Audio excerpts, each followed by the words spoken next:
terkutuk apa mulia? Sebentar, Pak. Anda itu kuasa kasih Yesus di atas kayu salib dan pengorbanan dia. Anda sudah terkutuk. Ngerti? Iya, Anda sudah ada dalam kutuk. Makanya sesuai Maryam 7:1, kamu harus masuk neraka. Karena kamu itu bani terkutuk, Pak. Karena kamu bani kutukan yang ditolak oleh Tuhan. Anda menjawab siapa yang mengutuk Yesus, jangan tunda pertanyaan dulu.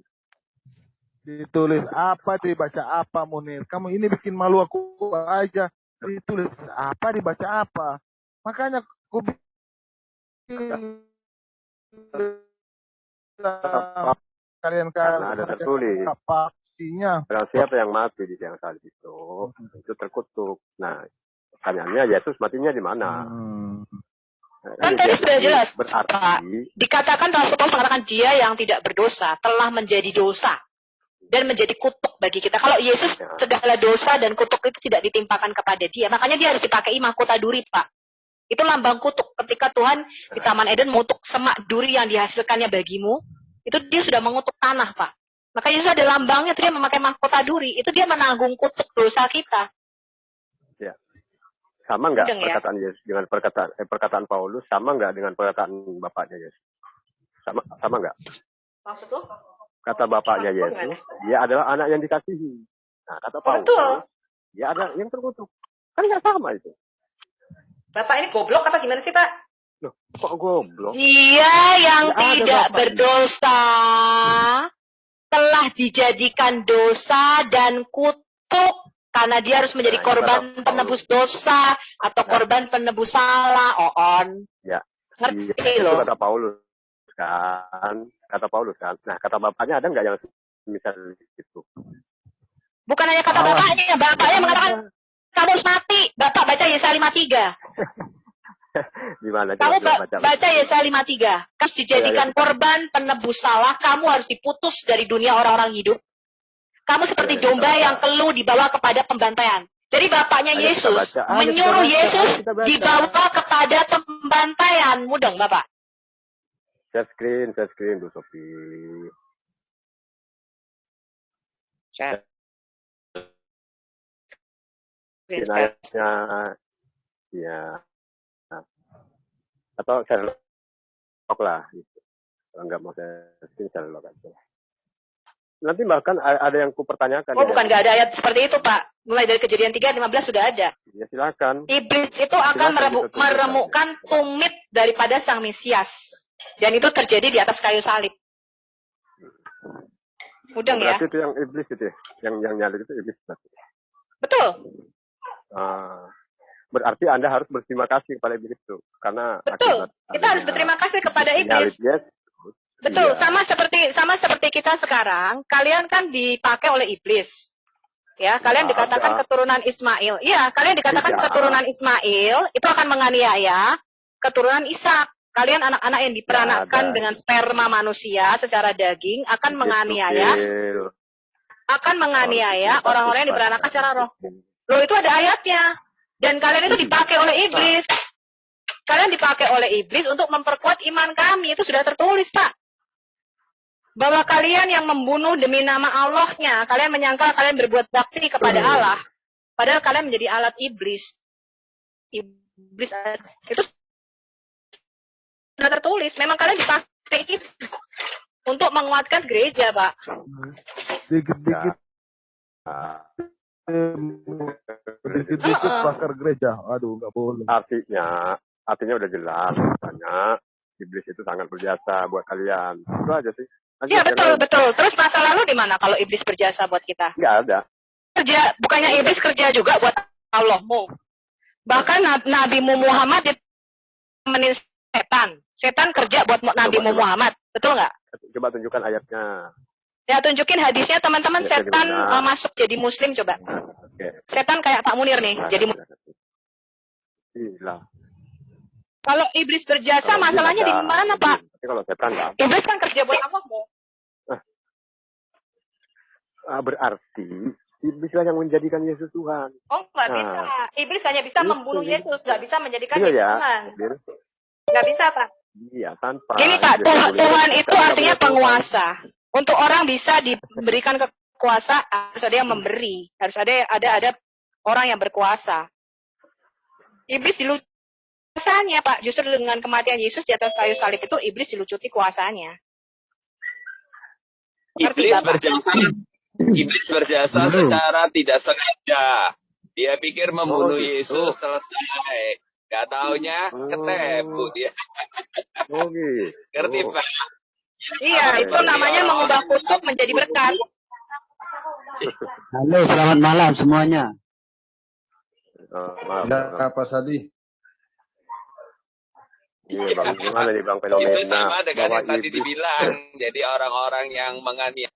Gimana nih Bang? Jadi bukannya Aku tanya satu nih. Soalnya Kristen. muslim pada nggak bisa jawab. Aku tanya satu. Pak Munir, aku tanya. Tunjukkan alasan kenapa Yesus mau disalib, Pak, di dalam Quran. Apa alasannya orang Yahudi mau menyalibkan Yesus? Jangan ceritanya.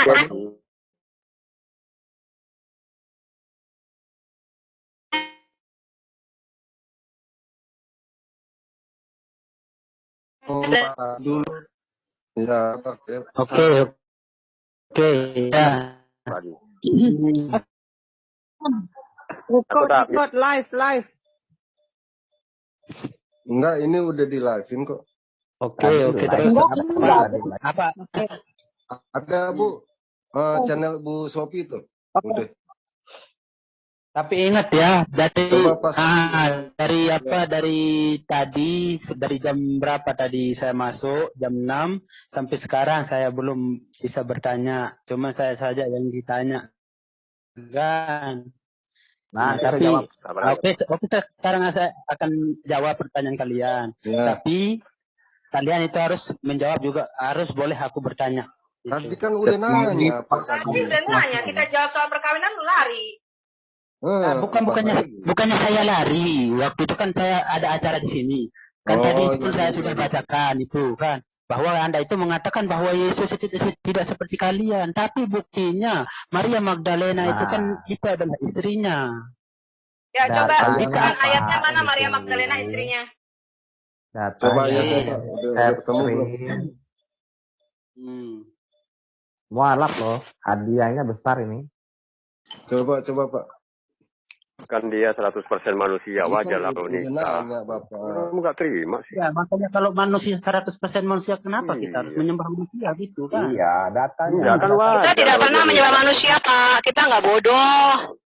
Iya, Nah, di sini kan ada. seperti yang saya katakan tadi, Wahyu 19 itu ya, ayat 7, marilah kita bersukacita dan bersorai dan memuliakan Dia. Tadi sudah dijelasin panjang lebar, dia tidak dengarkan pula. Oke, makanya dengar saya. Jangan dipotong. Perkawinan anak domba, yaitu Kristus Almasih, telah tiba dan pengantinnya telah siap.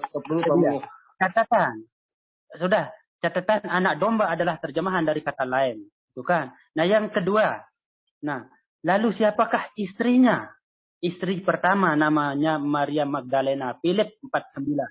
Kekasih sang penyelamat adalah Maria Mana ada Pak Philip 49? Coba dari Alkitab mana Philip 49? Ya makanya silakan. Ya, di apa? Enggak, gini. Pak Sadi, ini disiarkan di YouTube Pak teman-teman. Iya, Iya, disiarin di live kan Bu. Saya tutup Pak Sadi untuk menunjukkan Philip 49. Silakan tunjukkan di deskripsi kita. Dari Alkitab mana Bapak ambil itu Philip 49? Dari tadi ditunggui Philip 4 ayat 9 barangkali. Pokoknya di sini dikatakan ya Philip 49 gitu. Tidak ada Pak. Kitab Kristen nggak ada yang namanya Philip. Itu Injil palsu Pak. Itu manuskrip palsu. Bapak tunjukin dari Kejadian sampai Wahyu. Sudah di sini dijelaskan ya menurut perjanjian baru. Kalau Bapak saya ambil dari ayat-ayat setannya Salman Rushdie, Bapak terima nggak? Nah, saya ambil referensi dari ayat-ayat setan Salman Rushdie, Bapak oke nggak? Oke, makanya nanti itu gampang saya akan jelaskan. Tapi sekarang bukan Pak, Bapak itu mengambil sesuatu dari kitab yang kita nggak imani gitu loh. Udeng. Seperti Bapak itu mengkhotbah orang Kristen tapi ngambil dari kitab Mahabharata. Nah, makanya dari sini sudah kelihatannya bahwa ajaran-ajaran Yesus itu sudah dirubah oleh kalian. Itu kan. Itu contohnya. Katanya Yesus itu tidak pernah Sejak kapan orang Kristen pakai kitab Philip baca. Kapan orang Kristen pakai kitab Philip? Nah, oke, makanya sekarang kalau memang ini tidak ada, kenapa mesti harus ada, ya? Yang kedua namanya yaitu Lydia, sumber naskah Laut Mati. Sedangkan di Iya, Alkitab mana datanya, Pak? Itu omonganmu aja, Pak, dari tadi. Nah, Wahyu 19 Mana? yang tadi itu. Ini Itu ngomong kan aja sudah dari tadi. Ya, sudah membuktikan fakta, bahwa bukti. Yesus itu adalah manusia seperti kita. Nah itu. Jadi Yesus itu bukan Tuhan. Nah itu. Saya bisa buktikan. Saya tanya, Yesus manusia. Yesus sama Muhammad besar mana, Pak? Ya, kalau kita masalah kalau kita akan bicarakan itu lebih besar Nabi Muhammad SAW, lebih mulia lebih mulia Muhammad. Saya tanya, kalau lebih mulia Muhammad, kenapa pada waktu Muhammad lahir kok nggak ada malaikat Jibril datang kepada Aminah? Makanya Anda itu buta sejarah, tidak tahu sejarah bagaimana waktu Nabi Muhammad SAW lahir. Nah itu, coba Ibu cari sejarahnya. Sewaktu beliau lahir itu semua alam semesta ini berguncang. Itu supaya waktu Muhammad lahir alam semesta berguncang. Semua di kitab mana itu? Coba Bapak bisa share screen. Di kitab mana alam semesta terguncang waktu Muhammad lahir? Buka kisah Nabi Muhammad SAW lahir. Buka. Di sana pasti akan Saya di mana kok buka di mana Pak? Buka roh. Tinggal di googling ya, sejarah atau bukan di googling. Bukan, maksud saya Bapak dari kitab apa gitu loh Pak, mudeng ya. Kalau dari hadis mana? Sahih Bukhari apa Sahih Muslim apa mana? Nomor berapa? Itu ada. Kan saya sudah mengatakan bahwa itu ada di sejarah kelahiran. Itu. Ya, coba Bapak buktikan. Pak, buktikan aja di sini pada waktu Muhammad lahir alam semesta berguncang itu di mana Pak? Di buku apa? Makanya tinggal dicari di itu ada di Nubuah mungkin kita. Jadi di Khulasah Nurul Yakin itu ada. Pada waktu Muhammad lahir ada malaikat Jibril datang kepada Aminah enggak? Mengatakan ini anak akan menjadi nabi termulia, nabi terbesar seperti ketika malaikat Jibril datang kepada Maryam. Oke. Kalau masalah itu yang dikatakan itu sehingga kau mengatakan bahwa Yesus itu adalah Tuhan, tidak. Ya. Saya tidak mengatakan Yesus itu Tuhan. Bapak ini mengatakan Yesus manusia kan? Bukan Bapak Yesus manusia. Sekarang kita bandingkan manusia Yesus. Sekarang kita bandingkan kemanusiaan Yesus dengan kemanusiaan Muhammad. Yang pertama saya tanyakan, lebih mulia mana? Sebentar Pak tadi. Saya kasih urut-urutan Bapak ya. Tadi Bapak mengatakan Yesus adalah manusia. Saya setuju. Ya. Kemudian kita bandingkan manusia Yesus dan manusia Muhammad. Bapak mengatakan Muhammad lebih mulia. Kemudian saya bertanya, kalau Muhammad Nabi yang lebih mulia dan lebih baik daripada Yesus, kenapa waktu Muhammad lahir kok tidak ada malaikat Gabriel memberitahukan kepada Aminah bahwa dia akan melahirkan seorang Nabi yang terbesar? Oke. Kalau masalah itu kan beda-beda konteks. Nah, tapi kalau kita lihat beda-beda Nabi Muhammad dengar saya makanya. Dengar saya. Itu artinya kelahiran Muhammad sama dengan kelahiran Bapak sama kelahiran saya, nggak ada bedanya. Ada malaikat Jibril yang datang ke ibu saya juga waktu Sophia lahir. Dengar. Kalau masalah Jibril itu ya tidak ada masalahnya, tapi berarti 1-0. lahir. 1-0. Ya, Muhammad lahir seperti Anda dan saya lahir seperti manusia biasa. Yang kedua 1-0. Ya, berarti Bapak. Sebentar. Bapak akui dulu. Ada nggak malaikat Jibril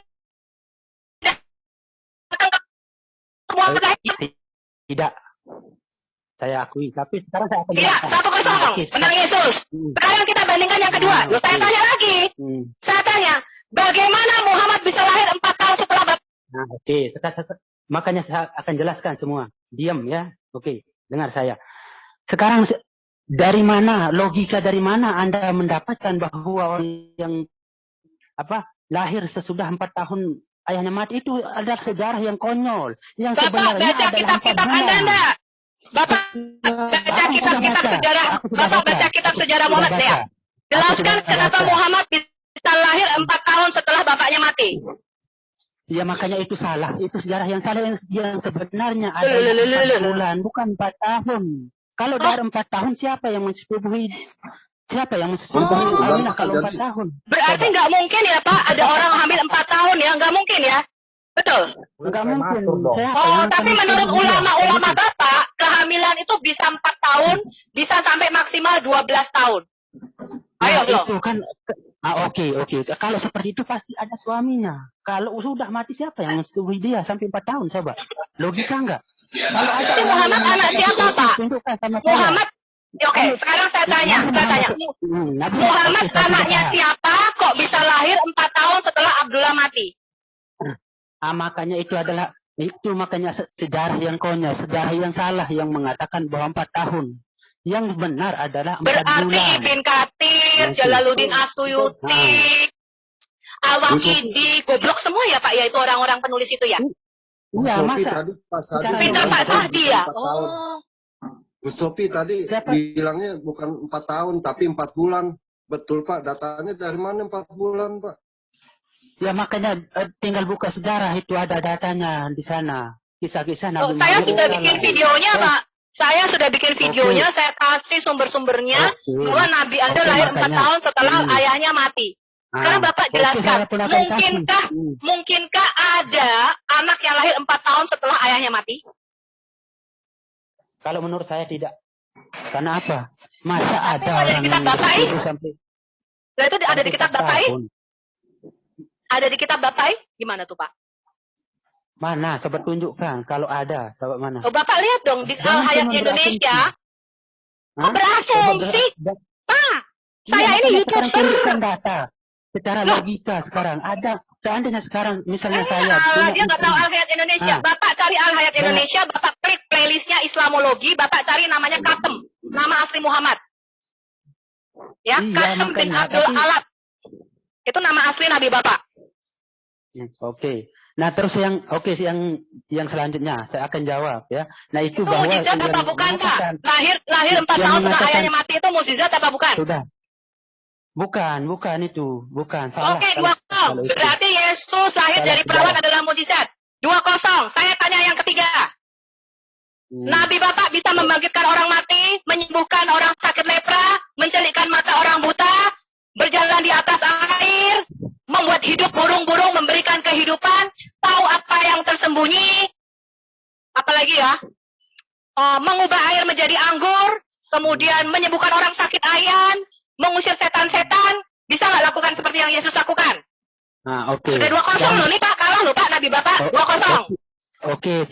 Anda boleh mengatakan bahwa itu adalah penilaian Ibu sendiri kan, tapi saya belum menjelaskan semuanya itu. Tapi penilaian orang saya aja nggak bisa membangkitkan orang mati kok. Emang Bapak bisa membangkitkan orang mati? Bapak bisa mencelikkan mata orang buta yang sejak dari lahir. Bapak bisa menyembuhkan orang lepra. Hah? Bapak bisa membuat burung-burungan dari tanah, kemudian Bapak memberikan kehidupan di dalamnya. Bapak tahu apa yang saya sembunyikan di dalam rumah saya? Coba dengar saya. Bapak bisa berjalan di atas air enggak? Bapak bisa mengubah air menjadi anggur? Tahu itu orang debat enggak tahu orang. Bapak bisa mengubah air menjadi anggur? Ini adalah kenapa ini cara Roh Kudus mengajar kalian? Hah? Enggak usah ngomong begitu, Pak. Sudah 2-0 nih Nabi Anda kalah. Sekarang saya tanya, manusia Yesus yang bisa membangkitkan orang mati, bukan penilaian saya, itu ada di dalam Quran. Bukan penilaian saya, itu ada di dalam Quran Bapak. Yesus sebagai manusia biasa, tadi yang pertama, kelahirannya sudah dinubuatkan, dan yang kedua, kelahirannya disebutkan oleh Malaikat Jibril datang kepada Maria secara khusus. Nabi Bapak nggak ada. 1-0. Yang kedua, Yesus lahir dari seorang perawan, kelahirannya mujizat. Nabi Bapak enggak. Lahir 4 tahun setelah bapaknya mati. 2-0. Sekarang yang ketiga, Yesus sebagai manusia, dia bisa mencelikkan mata orang buta, menyembuhkan orang lepra, membangkitkan orang mati. Nabi Bapak bisa nggak lakukan itu? Kalau nggak bisa, 3-0. Pertanyaan yang keempat, sudah 3-0 ya Pak? Sudah 3-0 nih, kalah nih Pak Nabi Anda sebagai manusia. Pertanyaan saya yang keempat, Yesus mati, dikuburkan, bangkit pada hari yang ketiga. Nabi Bapak bangkit dari kematian nggak? Sudah 3-0 loh nih Pak. Kasih orang ngomong. Kalau mau bertanya, kasih orang ngomong. Jangan dengar sendiri. Ya, itu sama artinya dengan bodoh. Itu sama artinya dengan bodoh. Kalau memang mau bertanya, mau menilai, kasih orang bertanya. Oke, saya ngomong. Sudah 3-0. Nabi Bapak nggak bisa menyembuhkan orang lepra. Nabi Bapak tidak bisa membangkitkan orang mati. Sekarang yang keempat, Yesus mati dan bangkit pada hari yang ketiga. Nabi Bapak bisa nggak bangkit dari kematian? Oke, makanya izinkan saya untuk menjelaskan. Jika Anda itu ingin berdebat sehat dengan saya, izinkan saya untuk menjawab. Jangan menang sendiri. Ya, silakan jawab. Sendiri. Silakan jawab. Sudah 3-0 masalahnya nih. Oke, yang pertama ya yang seperti Anda katakan tadi bahwa Nabi atau Yesus itu ya Anda mengatakan wah didatangi oleh Jibril, kan?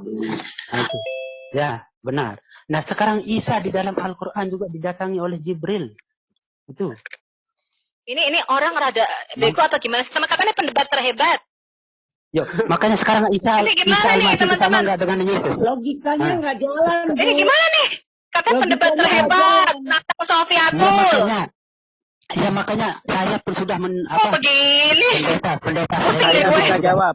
Saya bisa jawab. Boleh. Saya bisa menjawab, boleh. Saya yang menjawab, boleh. Kamu itu tidak kurang cerdas. Tuh dengar. Saya yang menjawab.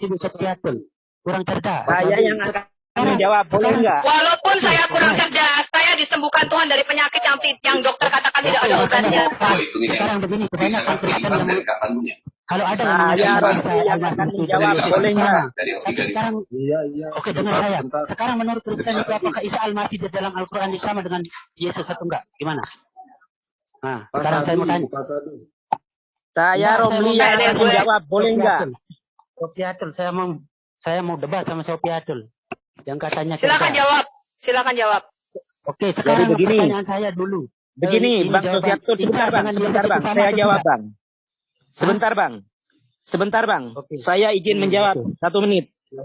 Jadi, berdasarkan kitab Tarikhul Yaqubi, 2 halaman 5, berdasarkan kitab Biharul Anwar, juz 15, bab 3 halaman 231, 248, juga berdasarkan kitab Sirah Halabi.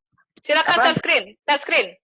Saya gak bisa share screen, saya orde lama, saya bacakan saja. Makanya saya bacakan ya, dengarkan 1 menit. Ya, bahwa kita ketahui dari sejarah yang seperti disebutkan tadi, bahwa ketika lahirnya baginda Nabi Muhammad SAW, terjadi keajaiban yang tidak dimiliki oleh 124.000 nabi ketika kelahirannya, yaitu antara lain. Sebentar, dengarkan. Saya akan tanya nama-nama 124.000 nabi tadi ya, Pak ya? Iya, dan beberapa menaranya runtuh. Kedua, api tersiap padam. Kenapa? Kalau kamu tersiap. Jangan ngerocos begitu kalau dialog dengan saya. Akademis sedikit po sih. Saya nggak dengar. Bapak ulangi. Apa tadi yang runtuh Bapak bilang? Masya Allah. Ya makanya dengarkan. Dinding istana Khosrow retak dan beberapa menaranya runtuh. Dinding istana Khosrow? Ya, sebentar. Apa saya hubungannya itu, Pak? Sebentar. Memang Muhammad lahir di mana? Kok bisa dinding istananya roboh? Itu Muhammad lahirnya di mana? Saya membaca kitab belum selesai. Jangan kamu begitu. Satu-satu dulu. Istana Khosrow itu letaknya di mana? Kemudian Muhammad lahir di mana? Kok bisa dinding istananya roboh dihubungkan dengan kelahiran Muhammad? Makanya dengarkan dulu saya jelaskan, ya. Jangan nyerocos begitulah, ya. Tanda-tanda alam, ini saya sebutkan lagi. Tanda-tanda alam yang mengikuti kelahiran baginda Nabi Muhammad SAW berdasarkan literatur yang sudah saya sebut barusan, antara lain, ya, dinding istana Khosrow retak dan beberapa menaranya runtuh. Kuil api Persia padam, danau sawah mengering, berhala di Ka'bah tumbang. Cahaya dari tubuh baginda Nabi SAW naik menjulang ke langit dan menerangi seluruh alam dan seluruh tempat-tempat yang dilaluinya. Raja Anushirwan dan pendeta-pendeta Zarathustra mendapatkan mimpi yang buruk yang menakutkan. Mohon maaf, ya? Pak Romi. Kenapa? Bapak Romi tadi mengutip kitab Biharul Anwar ya? Ya, Biharul Anwar, bukan Bihairul. Kalau debat ya, dengan saya harus yang benar membacanya ya. Iya. Biharul Anwar. Begini. Bapak Syiah ya? Maklum lah Pak, Quran aja diturunkan dari dialek beda-beda kok. Saya Gimana, Sunni Pak? Tijani ya, tetapi saya Karena juga kitab Biharul mengikuti. Anwar itu kitab Syiah, Bapak. Gak masalah. Saya tanya, siapa yang ngarang kitab Biharul Anwar? Saya tanya sekarang, wis. Jadi gini, Ayo, siapa yang ngarang? Bapak, di kitab Biharul Anwar nomor 103, mohon maaf Bapak ya, Nabi Muhammad itu disodomi Bapak sama dua sepupunya. Mohon maaf sudah, ya. saya sekarang tanya siapa yang Jadi ngarang kitab Bapak Biharul percaya Anwar? Nabi Muhammad disodomi sama sepupunya di dalam kitab Biharul Anwar? Mana? Cantumkan kitabnya. Siapa yang ngarang kok Loh, kamu Bapak tahu? cantumkan dulu dong. Bapak aja nggak mencantumkan kitab Biharul Anwar kok. Loh, saya baca kok. Ya. Sama, kita juga baca, ya. Pak. Sama. Mana? Tadi Tuan Bir mengatakan, loh, Bapak nggak usah ngomong cantumkan, Bapak aja nggak cantumkan kok. Emang Bapak baca halaman 103 tadi yang dikatakan Tuan Bir? Saya tanya dulu.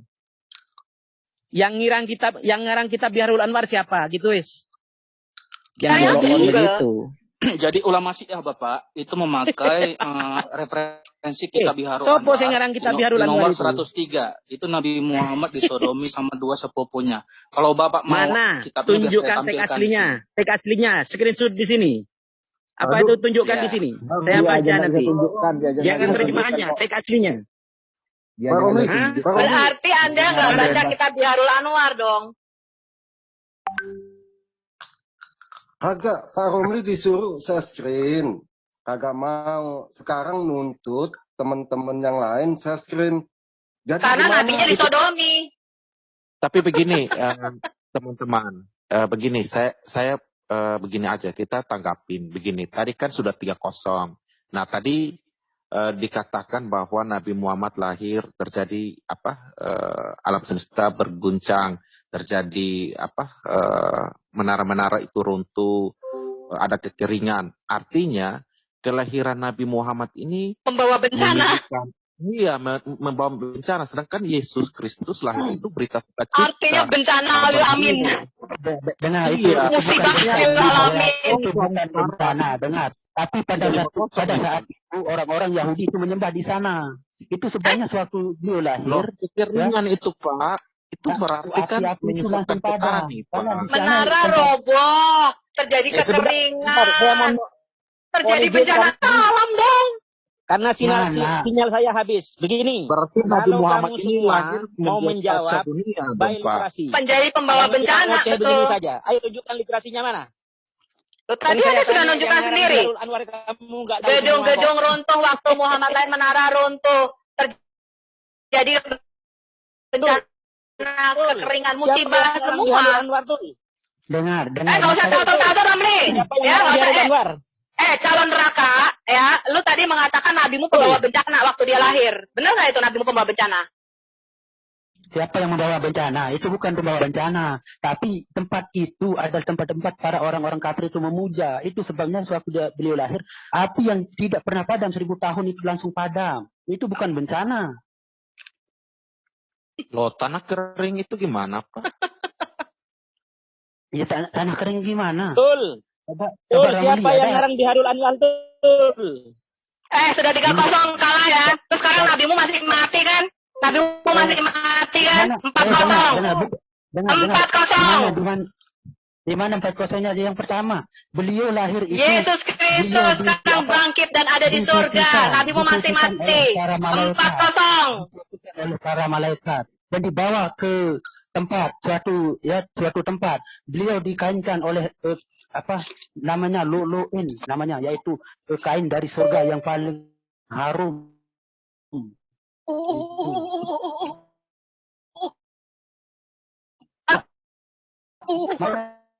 Malaikat dari surga turun. Nah, malaikat beliau. Waktu nabimu lahir dibungkus pakai. Dia dibawa oleh para malaikat, bukan turun malaikat. Kenapa mau menyusuinya dan diberikan ke orang lain?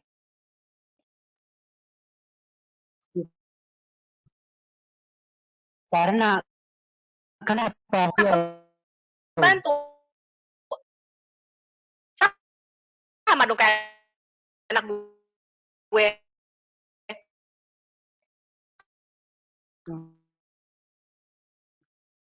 Tapi Tapi tempat hinanya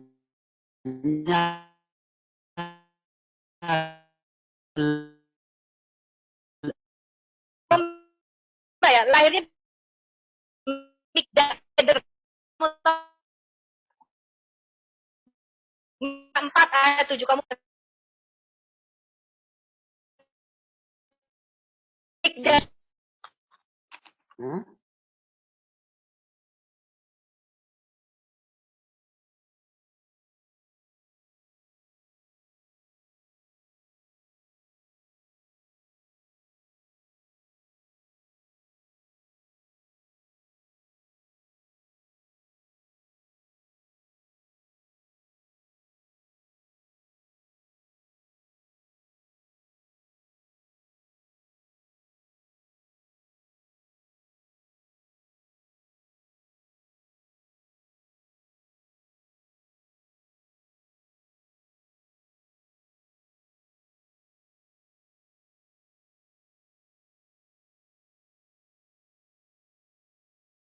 Akan dipindahkan negeri kerajaan itu ke negeri bangsa lain. Mana Nah, Pak? itu berarti Nabi lahir di Mekah itu ayat berapa?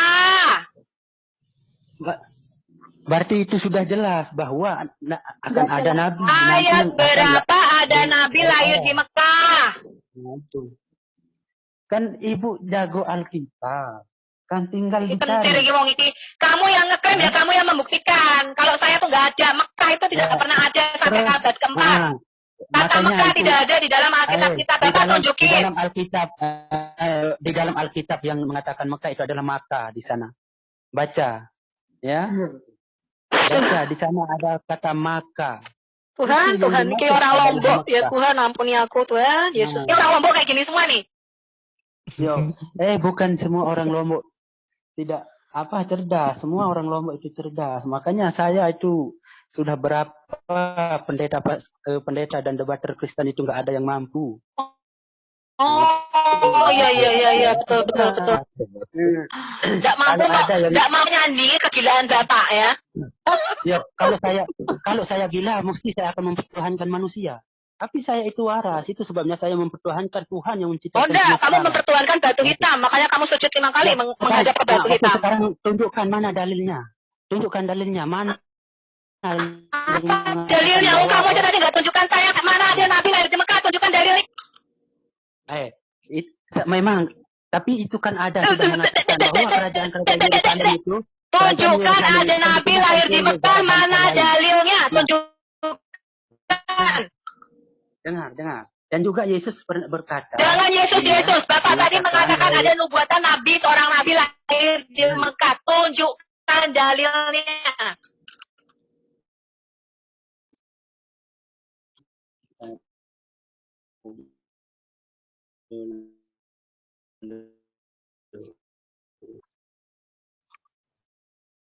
Yeremia 28 mengenai seorang nabi yang bernubuat. Selanjutnya nubuat nabi itu digenapi, maka barulah ketuhanan bahwa nabi itu mana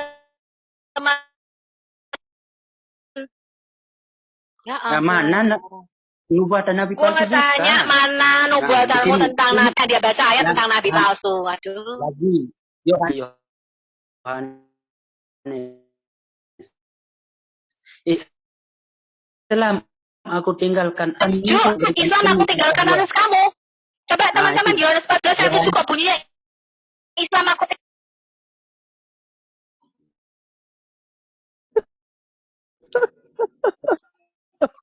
itu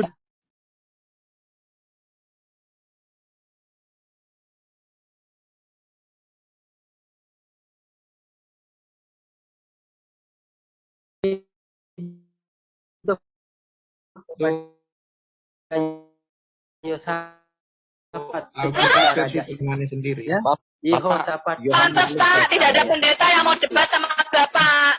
Soalnya Yohanes 14 ayat 27 itu bahwa kan ini saya bahasa 14 ayat aslinya. 27 ini di nomor. Bukan. Itu kan sudah ada kan di Saya sana. sama Bapak. Ini tadi Makanya referensi yang saya kasih tahu. makanya referensinya Bukan saya akan jelaskan ini semua. apa-apa Pak. Itu contoh Bapak.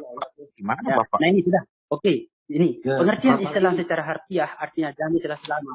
Nah, di sini saya jelas. Bapak mau Pertama, jelaskan mim apa, atau dalam Pak? huruf ibaninya sin, lamet, Dia ngomong ya, apa sih? mem. Lamet, Makna lamet, dasarnya memet, selamat. kemet, memet. Nah, Ini dia Tadi punya dia 3 memet, jurus nih taunya. ya.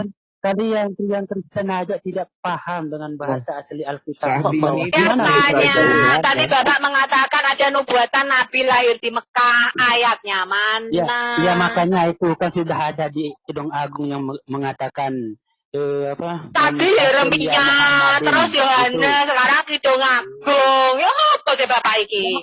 Makanya semuanya ada kan di semua Alkitab itu ada nubuatan Nabi Muhammad tapi kalian ingkari. Mana nubuatan seorang Nabi lahir di Mekah? Ini Bapak ngomong spesifik loh, Mekah, MECCA, Mekah.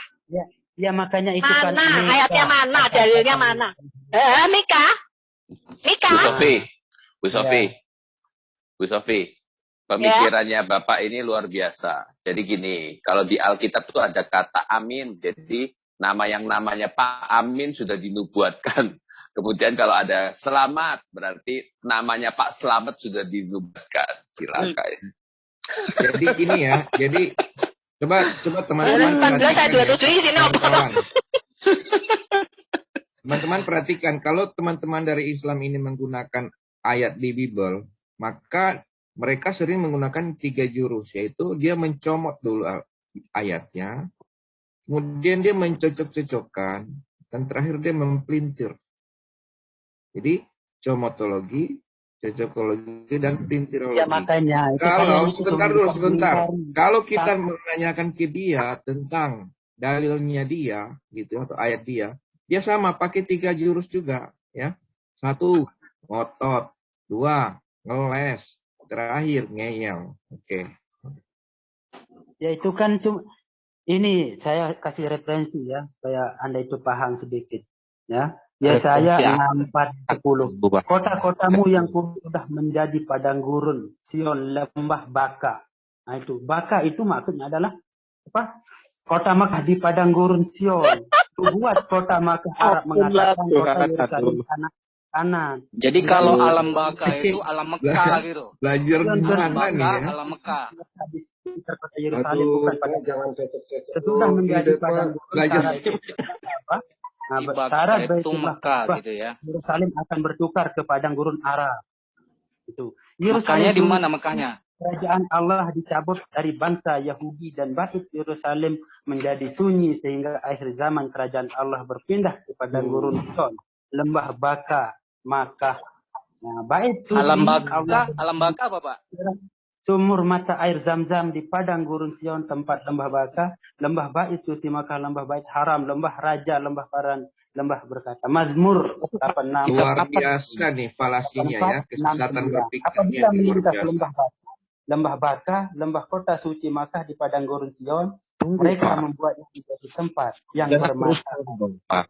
Ini Bapak udah kacau sekali nih. Nah, itu. Tunggu Pak. Tunggu. Nabuannya. Iya, Bapak nubuat itu Bapak ambil dari kitab mana, Pak? Nah, itu pasti dari kitab Taurat, Zabur, dan Injil. Tadi dia ngomong kitab Philip, coba bayangin. Kitab Philip 49. Iya, Philips yang lampu itu kan, Bu. Nah, sekarang apakah Anda mau ada kitab Samsung? Apakah Anda mau mengingkari ayat-ayat ini? Loh, Anda bawa kitab dari mana? Kitab Tabranta Anda bawa ini, lalu Anda ngaco.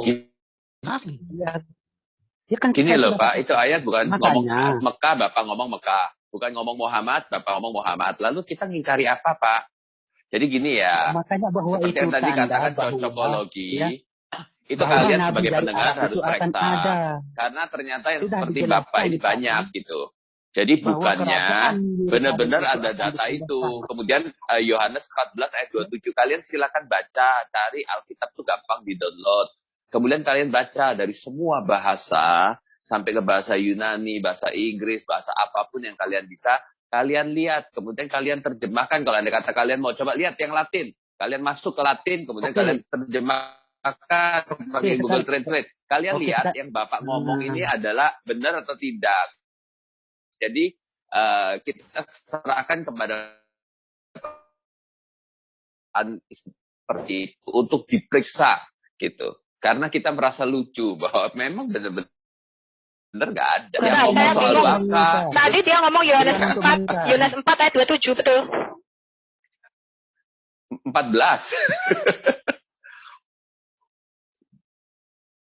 Ntar dulu. Loh, Yohanes 14 ayat 27 itu damai sejahtera ku tinggalkan bagimu. Damai sejahtera ku berikan padamu, dan apa yang kuberikan tidak seperti yang diberikan oleh dunia kepadamu. Janganlah gelisah dan getar hatimu. Apa hubungannya mana Nabi lahir di Mekah?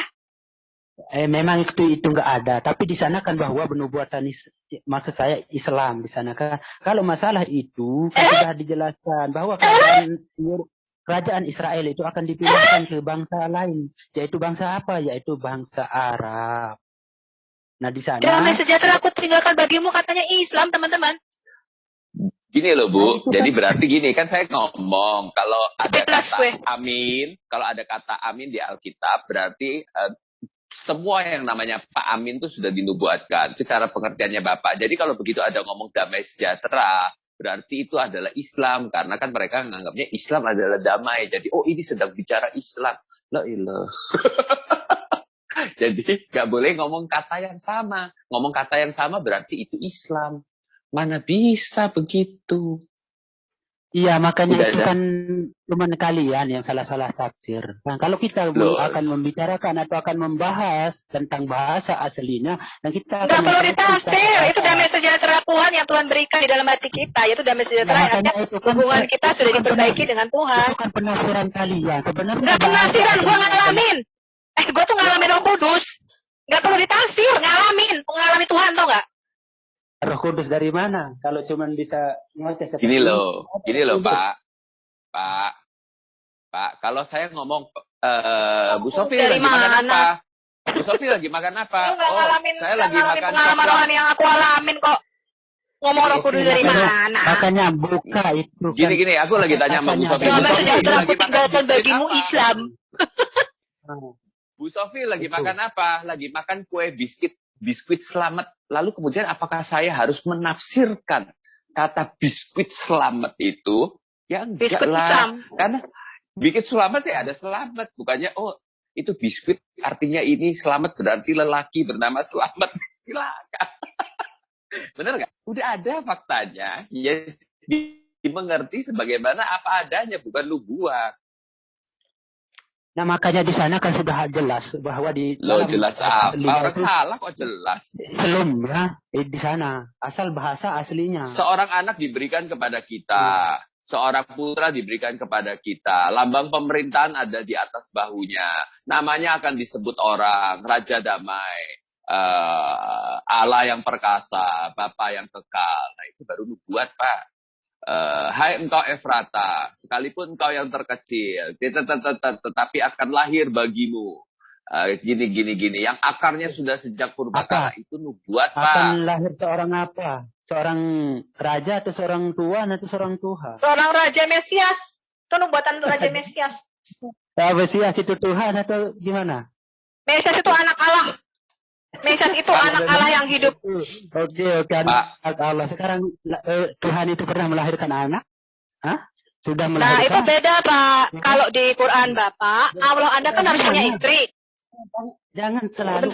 Sebentar. Yang kita sebut, yang disebut anak itu tidak selalu melahirkan. Contohnya anak jalanan, anak kunci, anak sungai.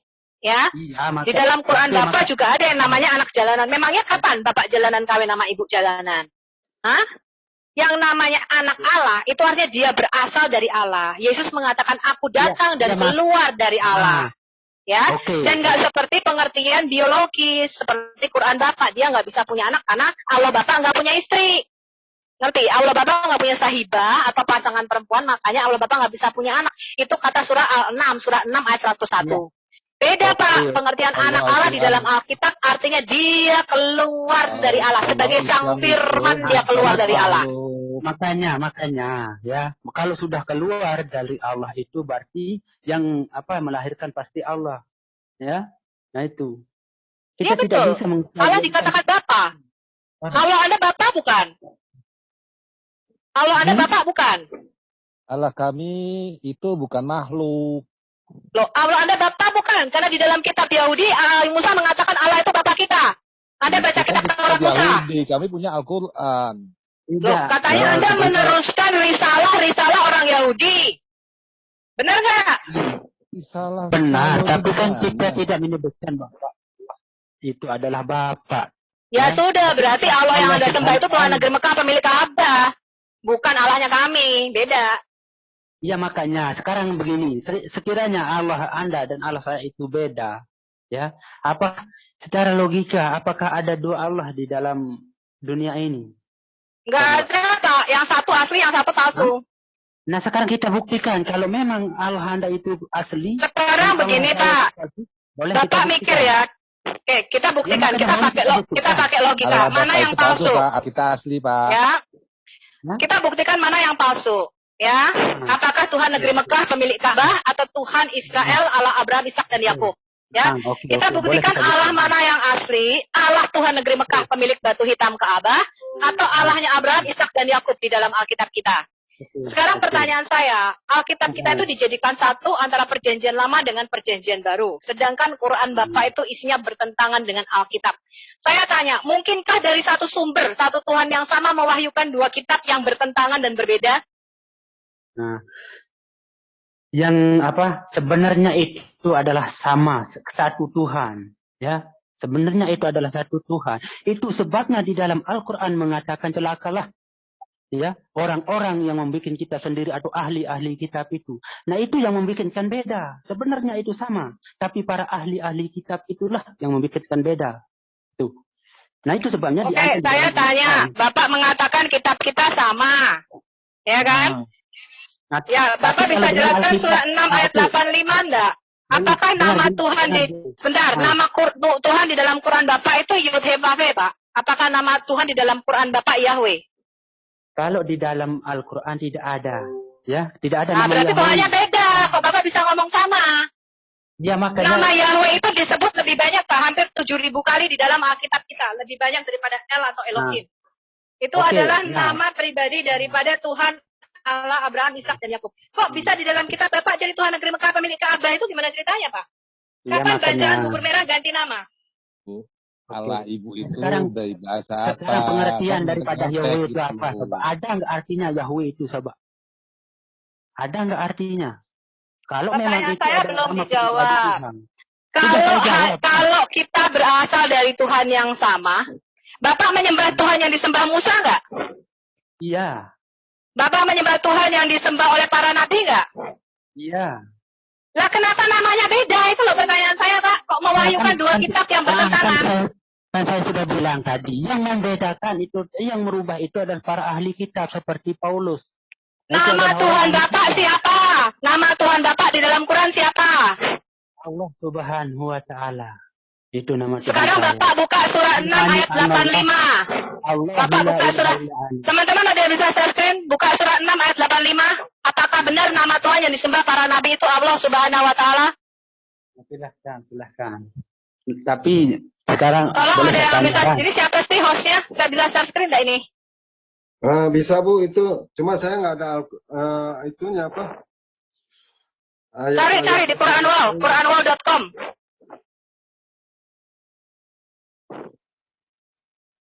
Sebentar. Cari di Quranwall.com. Silahkan. Kalau ini sekarang saya akan mempermalukan kalian.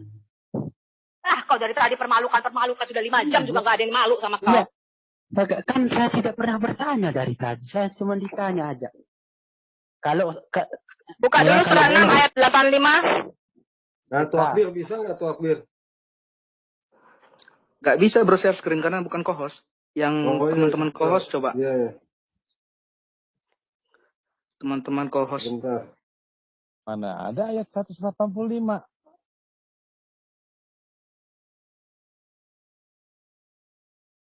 Ya udah. Biar saya yang buka. Ya, ayatnya. Ayat berapa? Masa nggak ngomong dibalen-balen ini kayak penyiar bioskop ini. Bilang 185, Pak. Surah 6 ayat 85, jangan bucek dong.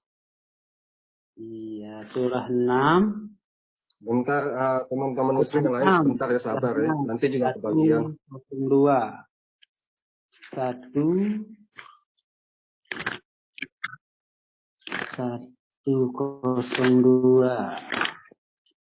Ayat 85, Pak. Ayat 8. Kan tadi surah 6 ayat 85. Tuh kan? Buka. Share screen sekarang baca. Coba Pak, ini topik udah. Dan Zakaria Yahya Tapi aku kalau buka ini ya, lain kali kalau buka ini harus ada yang bisa share screen, jadi bantu begitu. Iya ini. Kalau enggak enak diskusinya gitu loh. Iya. Harus betul, siap kalau betul. Sudah buka ini ya.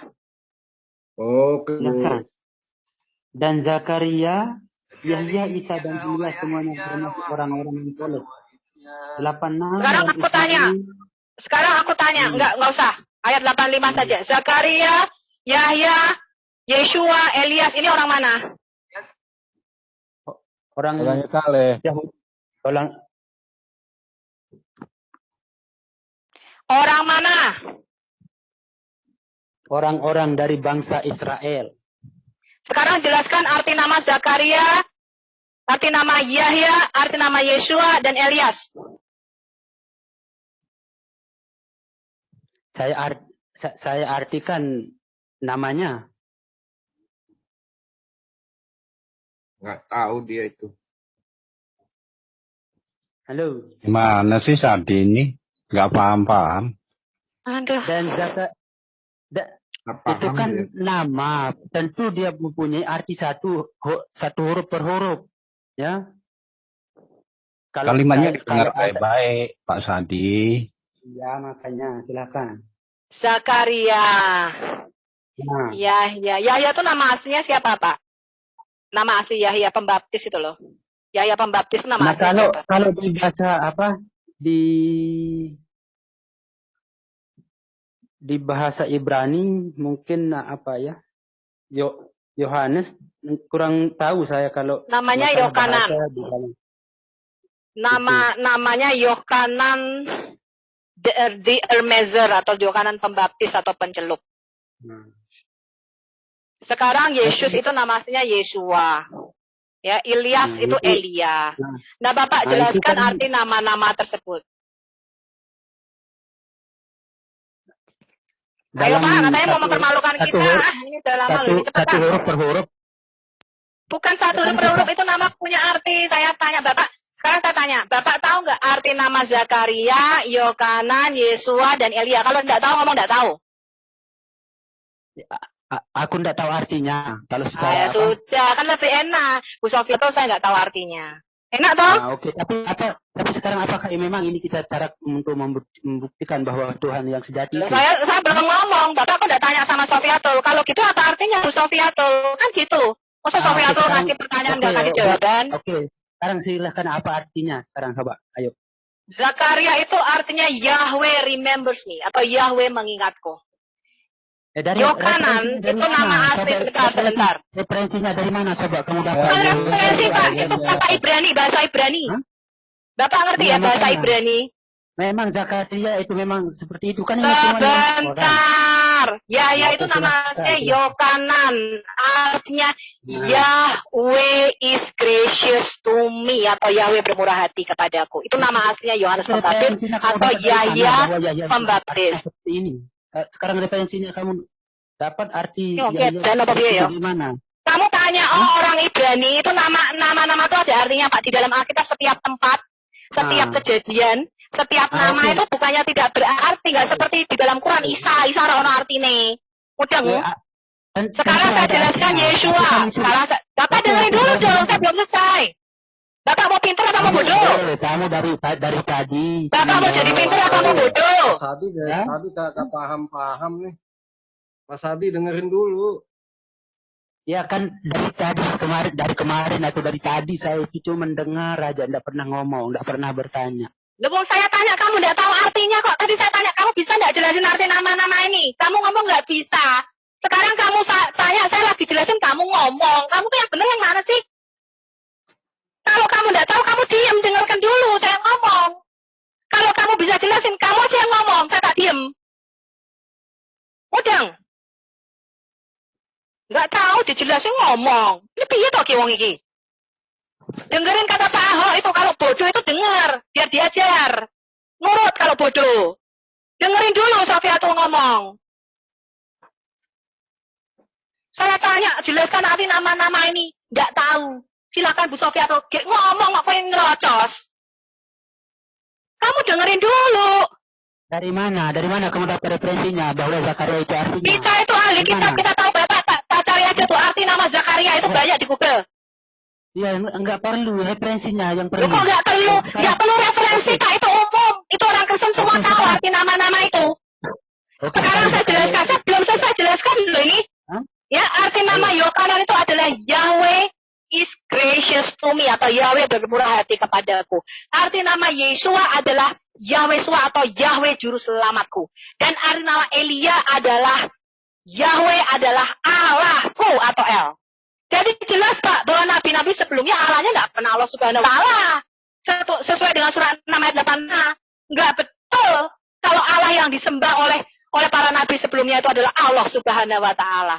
Terbukti kok di dalam Al-An'am ayat 85 nama nabi-nabi aja itu nama teoforik namanya. Tahu nama teoforik? Sebentar. Tahu nggak nama teoforik? Itu memasukkan nama Allahnya ke dalam nama mereka. Kayak seperti namanya Abdullah. Abdullah itu memasukkan nama teoforik. Abdul Manaf. Abdul Manaf itu nama salah satu daripada anak daripada Muhammad. Ya, yang namanya Abdul Manaf diganti jadi Abdullah.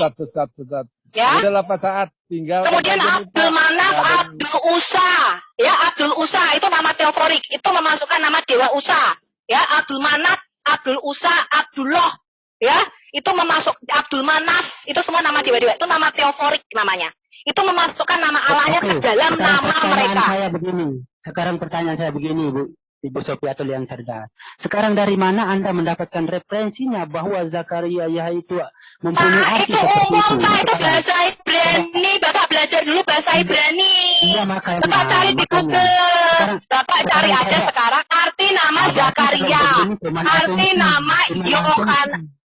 Ya. Loh, Bapak tanya sama Bu Rita Wayu sana loh, Pak. Arti nama Yohanan itu. Sama artinya dengan bohong.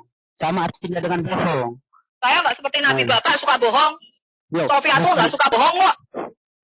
Sofiatul nggak pernah buat ayat-ayat untuk memenuhi kepentingan Sofiatul. Saya nggak pernah kok menjanjikan apa-apa kalau ngikuti Sofiatul. Itu umum Pak, itu pengetahuan umum. Bapak ngerti nggak pengetahuan umum? Bapak baca, Bapak cari cerita, Bapak cari itu. Bapak tanya Bu Rita Wayu yang ahli bahasa Ibrani. Bapak tanya, nah arti Zakaria itu ada artinya Pak. Bapak tanya sama orang Yahudi. Itu ada artinya. Bapak tanya arti nama Yesua. Bapak tanya artinya. Bisa menunjukkan data, dalil dan referensinya. Itu tempatnya.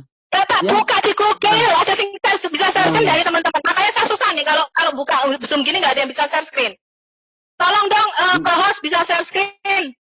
Buka Zakaria artinya apa? Buka Yohanan artinya apa? Bentar Bu, bentar. Ini saya lagi. Itu pengetahuan umum Pak. Itu anak sekolah minggu.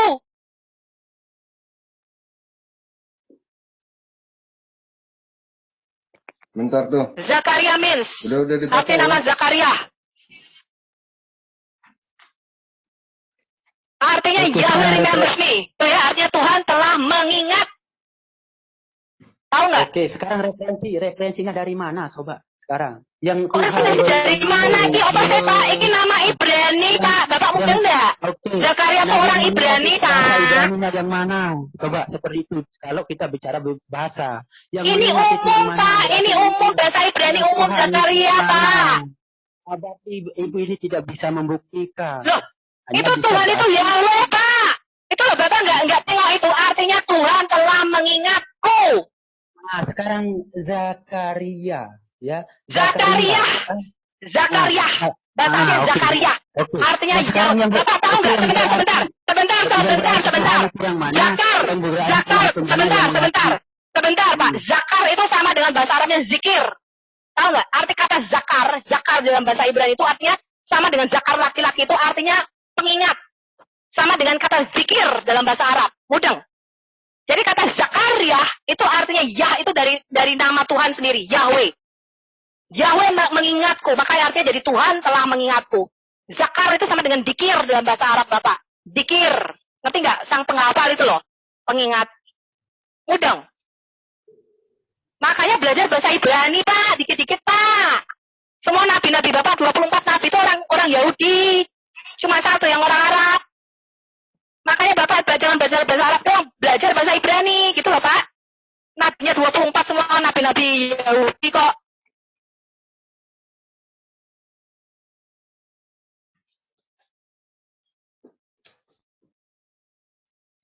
Pak Sadi dari tadi kagak pernah kasih unjuk data. Sekarang minta sama Bu Sofiatul data. Gimana sih Pak Sadi? Terbukti ya. Kemudian kalau Yeshua gampang ya. Karena kalau kita bicara Lukas dan Matius saja sudah tahu ya. Bahwa ketika malaikat Gabriel datang kepada Maria. Engkau harus menamai anak ini Yeshua. Dan dialah yang akan membebaskan umatnya dari dosa mereka. Jadi Yeshua itu artinya juru selamat. Yahweh juru selamatku. Jadi Yesus lahir itu ada artinya, Pak, namanya nggak seperti dalam kitab Bapak Isa, artinya nggak ada. Pengusap. Artinya Yahweh itu apa artinya? Silakan tunjukkan apa artinya Yahweh itu. Sekarang sesuai dengan referensi bahasa, silakan. Apa artinya?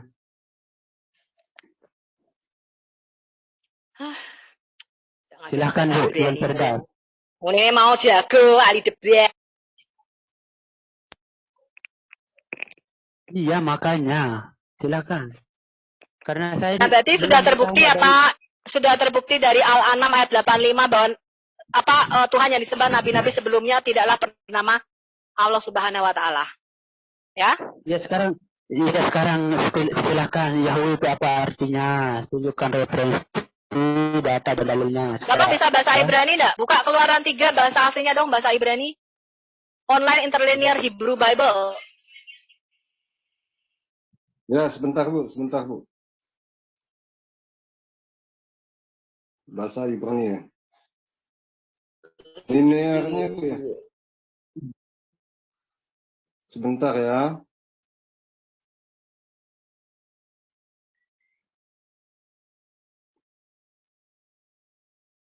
Bukannya di HP agak susah sih.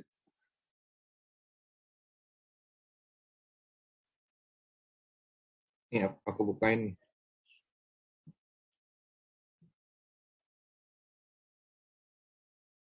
Keluaran 3 Bu ya. Ya, Keluaran 3. Ayat 14 Bu. Ehye. Dari kata apa itu? Yodhevave. Yodhevave itu arti literalnya. Kalau kita baca dalam huruf piktogram. Ya, itu huruf piktogram itu huruf yang digunakan oleh Nabi Musa.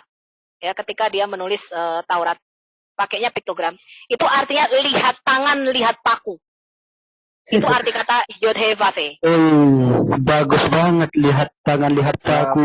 Hina sekali nama Tuhan. Dulu penjelasannya Pak. Memang ya, kalau kita nulis pakai piktogramnya. Ya dia nggak paham sih sejarah tulisan dan bahasa. Jadi susah juga kita ngomongnya. Masa Tuhan hina seperti itu arti namanya? Kok Tuhan hina? Yang hina Tuhanmu. Yo, kalau saya mengartikan nama Allah itu tidak sehina seperti nama Tuhanmu. Tuhan kami tidak pernah hina, Pak. Tuhan kami turun jadi manusia dan menebus dosa kami. Tuhan kami tidak hina. Itu makanya kalau Anda mengatakan bahwa Tuhan itu turun sedang. Kami tidak perlu keliling 7 kali dengan telanjang untuk mencium batu hitam. Kami tidak hina seperti Anda. Ya. Kami tidak perlu telanjang dengan keliling 7 kali untuk mengampuni dosa, Pak. Tuhan kami telah menebus kami di kayu salib dari dosa. Makanya itulah kehinaan Tuhan, tidak maha kuasa Tuhanmu. Loh, yang hina itu kalau keliling 7 kali ngelilingi batu, terus nyium-nyium batu, baru dosanya dihapus, itu hina. Itu itu bukan hina karena Tuhan tidak pernah menghinakan dirinya untuk menjadi Jadi manusia. telanjang keliling batu hitam tuh nggak hina, Pak? Ya, Hah? ya makanya siapa yang telanjang? Ada yang telanjang nggak? Coba lihat. Loh, Bapak nggak tahu kalau tawaf itu tadinya dengan telanjang sampai sekarang pun masih hanya dililit kain aja. Nah, makanya kan dia mempunyai kain ihram, bukan telanjang. Itu kain Nah, ihram. tapi kan tidak pakai underwear. Hah? Kan nggak pakai daleman. Memang, tapi itu bukan namanya telanjang. Namanya teman-teman nggak pakai daleman. Itu bukan telanjang. Dan dia keliling pun dia bukan mengelilingi Tuhan. Seperti Tuhan yang dikelilingi dan dibaca oleh orang. Berarti betul ya banyak pelecehan seksual ketika di Mekah ya. Yang cerita-cerita di YouTube itu betul ya? Di YouTube mana coba? Itu banyak yang cerita-cerita, banyak yang dilecehkan di Mekah. Kamu jangan ngeles, jangan ngeles ya. Untuk mengambil ke YouTube ke ini. Coba lihat. Saya nggak pernah ngeles, saya cuma tahu dengar dari cerita-cerita orang yang katanya sudah pernah naik ke Mekah itu banyak yang dilecehkan. Kamu mendengar cerita orang, kan? Ya iyalah, ngapain buat telanjang keliling-keliling? Kurang kerjaan dong gue. Tidak ada orang yang telanjang. Pakai underwear enggak, pakai baju daleman enggak, saya tanya. Kamu pakai baju daleman enggak? Oke, makanya sekarang kalau itu seperti kamu pakai baju daleman enggak? Apakah dia itu dikatakan? Kamu pakai underwear enggak? Yang dikatakan. Kamu pakai daleman enggak? Yang dikatakan telanjang itu yang tidak mempunyai. Kamu pakai underwear enggak? Kalau saya tentu pakai. Oh, tadi kenapa kamu ngomong nggak pakai? Kamu tadi kayak aku yang budak apa yang mana? Tadi dia ngomong nggak pakai daleman kan? Ya, tadi kan saya kira kamu itu bertanya tentang tawaf. Itu. Terus atas dasar apa kamu mengatakan bahwa orang hina? Sedangkan Tuhanmu saja dibunuh. Ya hina lah, masa telanjang kok tidak hina? Loh kamu nggak baca hadis? Orang-orang pagan Quraisy dulu kalau tawaf telanjang, wanita-wanita itu juga telanjang mengelilingi Ka'bah. Bukan orang pagan Quraisy sebelum masuk Islam.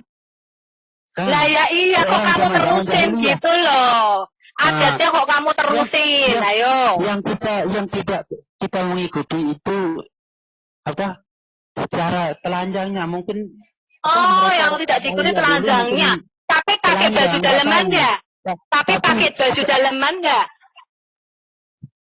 Tapi kalau orang yang tawaf sekarang itu dia memakai namanya kain ihram untuk menutupi baju daleman enggak. Kalau kenapa jangan bicara otaknya mesum terus. Kenapa sobat tanya seperti itu? Dan apa beda lagi? Dia menghindar menjawab, itu sudah jelas. Ya bukannya menghindar menjawab. Karena apa sebabnya sobat Anda itu bertanya bahwa saya pakai dalam atau enggak? Coba. Apa alasannya? Apa atas dasar apa? Coba. Ada yang mengatakan dia sudah pernah naik haji ke Mekah, dia tidak memakai bra dan celana dalam. Dia tidak pakai dalam. Kan, saya mau mengkonfirmasi, betul tidak? Itu kan tidak jadi masalah. Itu bukan dinamakan telanjang. Yang dinamakan telanjang itu tidak berpakaian sama sekali. Itu adalah telanjang. Bisa bedakan enggak? Pak, ada nggak ritual apa yang menghadap Tuhan dengan tidak pakai daleman dan hanya selembar kain? Dan dulu orang pagan Quraisy itu telanjang di Ka'bah itu. Dengar saya. Kenapa Anda meneruskan ritual keliling telanjang, Pak? Tawaf di Ka'bah. Kenapa Anda meneruskan ritual orang pagan Quraisy? Ya itu kan sunnah Rasulullah yang diperintahkan oleh Allah Subhanahu wa taala. Kan itu kan ritual pagan, Pak. Ritual penyembahan berhala. Kenapa Anda teruskan? Itu bukan ritual pagan, itu bukan ritual Quraisy, Sati. Orang-orang Quraisy. Lakra omongannya Sati. Ya Sati, makanya. sudah kasihkan ke temanmu aja Sati, kamu nggak bisa debat kamu. Ya kalian nggak bisa debat, nggak bisa dengar orang. Itu ngalahin pendeta kemana-mana. Tapi iya, makanya. Caramu dari tadi ngawur Sati. Ya kalian yang ngawur, bukannya saya. Coba Mas Hadi, teman-temannya udah bilang tuh di chat, Pak Hadi baca. Bu Sofiatul beraninya sama yang nggak bisa debat, berarti teman-teman Pak Sadi bilang Pak Sadi nggak bisa. Gitu, Pak Sadi baca chatnya deh. Itu bukan kata saya loh. Pak Sadi. Pak Sadi, baca chatannya deh. Teman-teman Pak Sadi yang bilang loh, bukannya saya loh. Baca catatannya. Pak Sadi nggak bisa debat. Gimana mau ngalahin, mempermalukan apologet Kristen. Teman-teman Pak Sadi aja bilang, Pak Sadi nggak bisa debat. Itu baca catatannya kalau saya bohong tuh. Dengar Mungkin saya, kalau memang Anda itu menit. mengatakan bahwa saya tidak bisa debat, boleh saya bertanya ini satu saja. Dari tadi saya tidak pernah ngomong. Boleh saya bertanya ini untuk semua Kristen. Pak, pastor. bukan saya yang bilang, Pak. Bukan saya yang bilang. Teman-teman Bapak, itu dia langsung keluar tuh. Bapak baca catatannya deh. Bapak baca catatannya. Oke, makanya sekarang boleh saya bertanya. Baca catatannya. Iya, makanya boleh. Iya, boleh saya bertanya. Hah? Boleh saya bertanya, makanya boleh saya bertanya. Ini baru pertama kali saya akan bertanya. Oke, Ibu Sofiatul, sekarang jawab pertanyaan saya. Ini untuk semua pastor. Siapa kamu debat sama itu? Yang dua melingkar ini. Ini kan salah satu juga temanmu juga. Ya toh, yang mengatakan bahwa kamu nggak bisa debat. Katanya itu. Enggak apa-apa mereka mengatakan. Coba kamu debat sama mereka dulu. Kita yang menilai. Kamu lebih pintar mana sama ini dua melingkar ini? Coba, ayo. Saya jurinya. Jangan begitu. Oke, begini ya nanti boleh saya bertanya dulu untuk kalian. Hah? Boleh nggak? Boleh nggak? Silakan Pak, silakan. Nah ini untuk Ibu Sofiatul, untuk semua Kristen ya. Mudah-mudahan mampu. Iya. Iya. Oke, sekarang pertanyaan saya, kalau memang Yesus itu adalah Tuhan yang Maha Kuasa, yang tahu maha segala-galanya, sekarang pertanyaan saya, apa yang diciptakan Yesus sebelum menciptakan semesta alam? Yesus itu Tuhan, silakan. Apa dia ngomong apa? Sekarang tunjukkan dalil. Ya Bapak mic-nya. Oke, sekarang tunjukkan dalil dan datanya. Oke. Sekarang tunjukkan dalil dan data ya yang dapat dipercaya. Jika memang Yesus itu adalah Tuhan, sekarang tunjukkan ya dalil dan ya referensinya. Apa yang diciptakan Yesus sebelum menciptakan alam semesta ini? Ingat alam semesta. Oke, saya tanya Pak ya. Allah itu menciptakan segala sesuatu, caranya gimana? Saya tanya. Kita pakai logika, tadi kan Bapak tanya.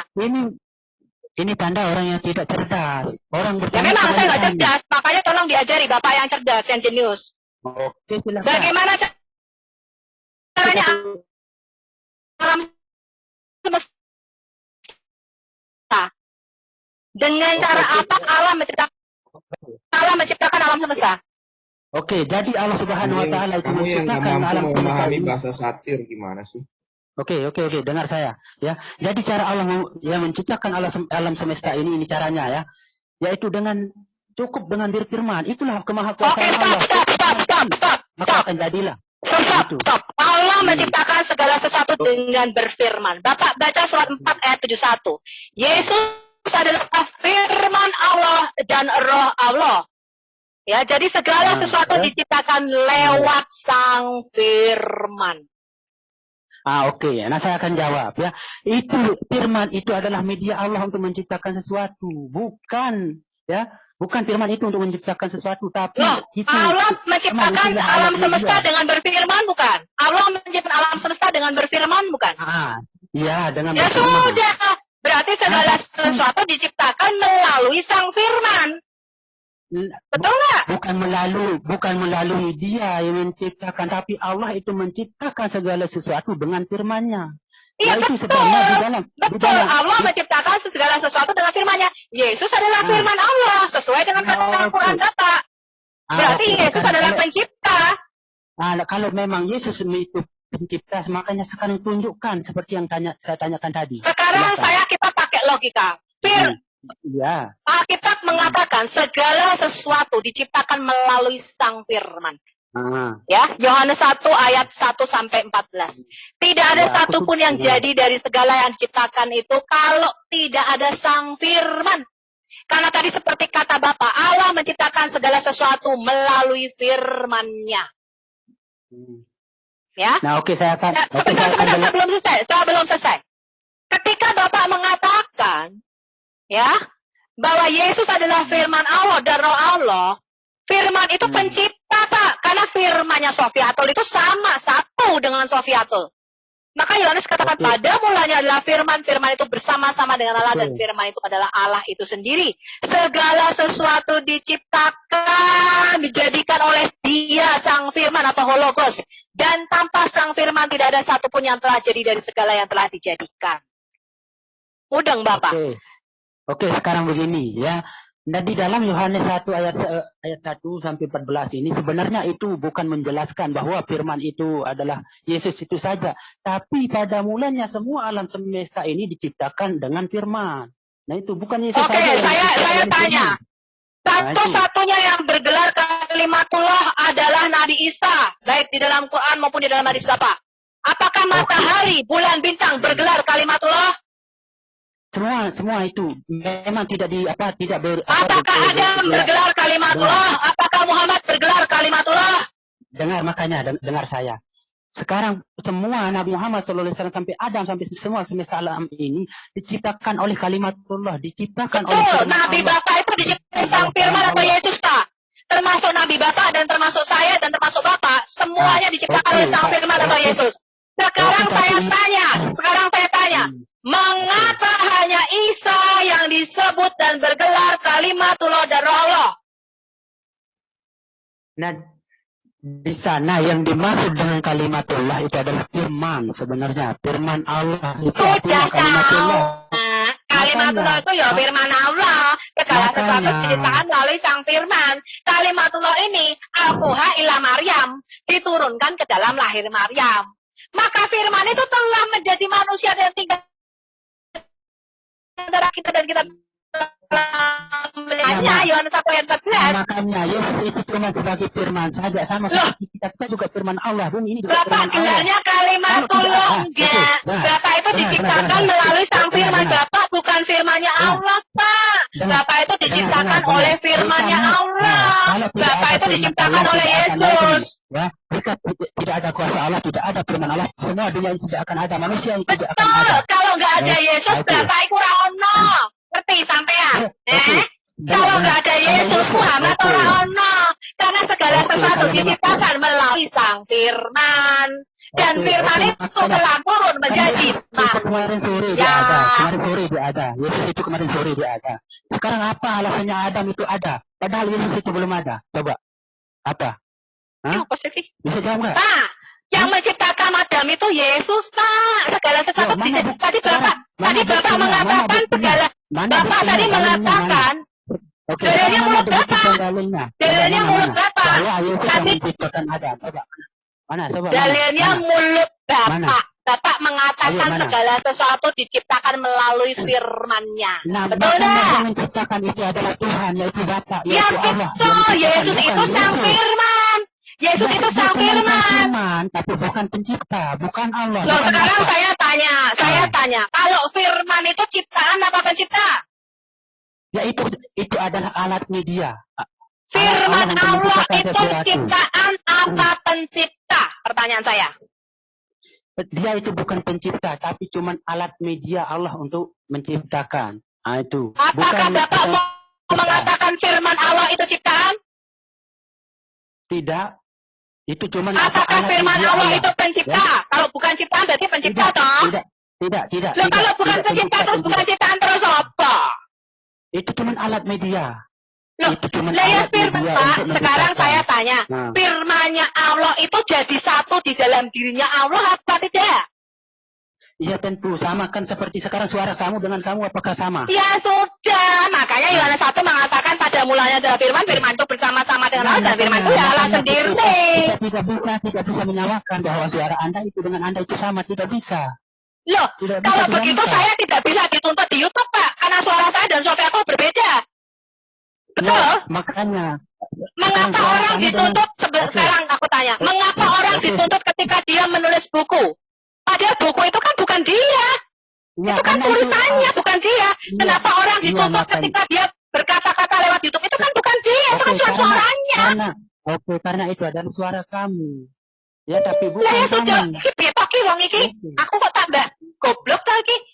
Itu yang saya katakan, Pak. Suara Anda itu ya Anda. Firman Anda itu, firman Allah itu ya Allah, Pak. Ngerti sampean, Pak? Makanya sebentar. Makanya Yesus mengatakan, jika kamu melihat aku, kamu melihat Allah. Karena dia adalah gambar Allah yang kelihatan. Dia adalah Sang Firman. Mudah, sampean. Oke, makanya begini. Apakah antara Allah dan Yesus itu sama? Bisa? Apakah sama Allah dengan Yesus itu? Pak, Trinitas itu artinya bisa dibedakan, tidak bisa dipisahkan. Bapak itu dengar orang. Dengar. Kalau Anda kamu dengar saya.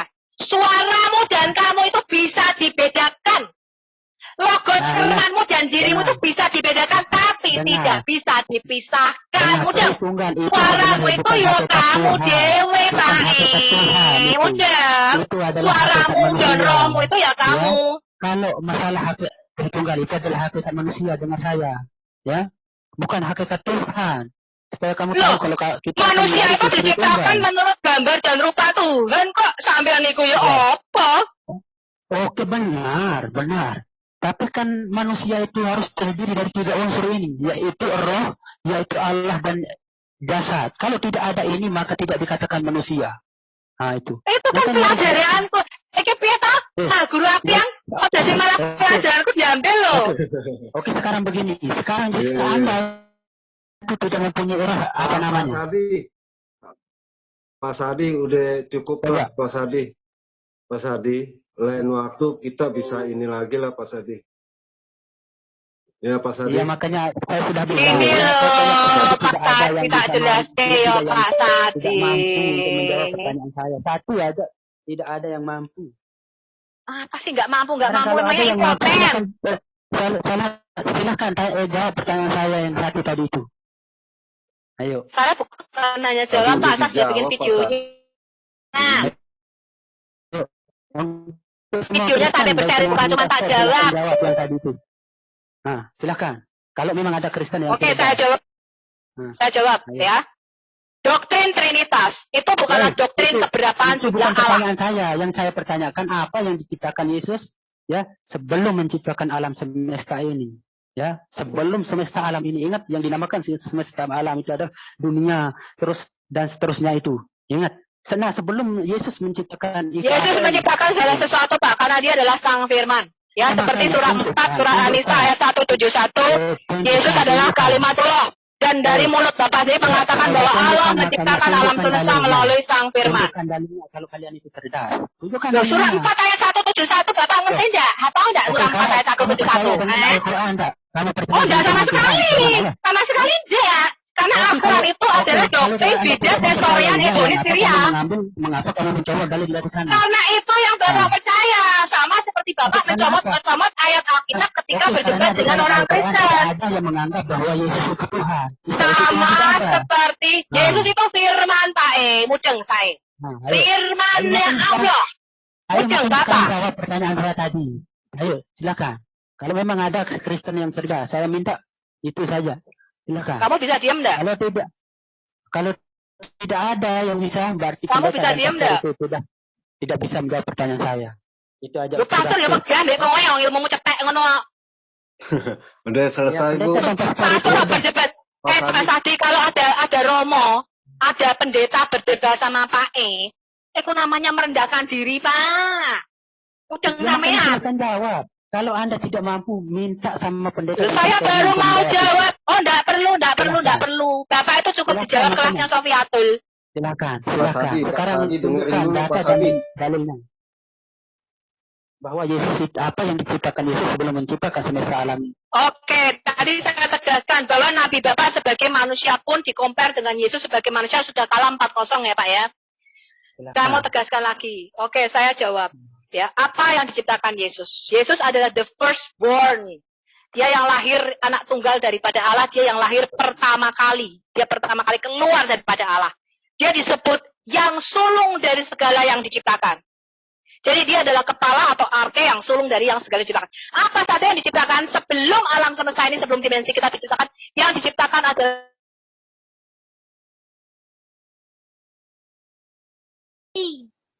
Ya, di dalam Alkitab kita tidak diceritakan bagaimana Allah menciptakan malaikat, kerubim, serafim, ophamim, archangel, dan para malaikat-malaikat.